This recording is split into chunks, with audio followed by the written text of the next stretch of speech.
Usapang allergy po tayo ngayon. Mga gamot para sa allergies.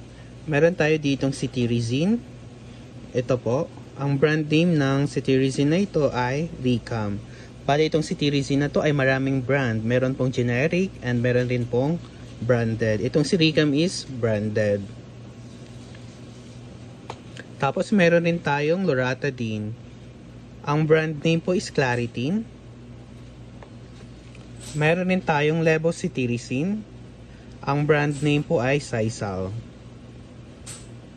Bali itong Levocetirizine na to or Sisal na brand name ay kailangan po ng prescription. Kasi RX po ito. Next po, itong Benadryl na merong generic name na diphenhydramine hydrochloride. Itong HCI. Ang meaning po ng HCI ay hydrochloride. 25 mg. Meron tayong dalawang klase ng Benadryl. Ito yung 25, yung hawak ko ngayon. Tapos meron rin tayong 50 mg. Pag 50 mg, kailangan na po ng prescription po yun. Pero itong 25 mg, kahit wala kang prescription, pwede kang makabili nito sa mga drugstore. Ito po ay antihistamine. Pang-allergies po itong mga to. Paano nga ba i-take ito? I-take nyo po ito every 8 hours. O kaya naman as needed lang po. For example, kayo ng kate sa katawan or allergies, pwede kayo mag-take nito isang beses. Then after nun, 8 hours, mag-take ulit kayo. After 8 hours. Ayan. Dito sa Benadryl, diphenhydramine po. Ito po yung symptoms.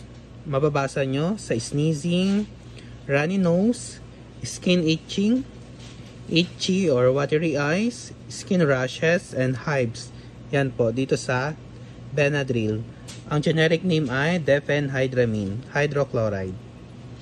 Tapos karaniwan naman na binibili po ng mga customer is cetirizine. Yung pang-allergies talaga. Ito po.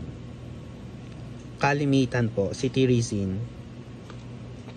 Next, itong Claritin. Ito maganda rin itong si Claritin kasi 24 hours relief. Ibig sabihin isang tablet lang po ito pag iniinom. Ayan, nandito yung ano niya. For sneezing, runny nose, itchy, ganyan po. Watery eyes, itchy throat or nose. Yan po. Itong Levocetirizine, kailangan po ng prescription. Yan. Bale, itong apat po na ito, may generic name na Levocetirizine, Loratadine, diphenhydramine, and cetirizine. Ito po ay pang-allergies po lahat ito.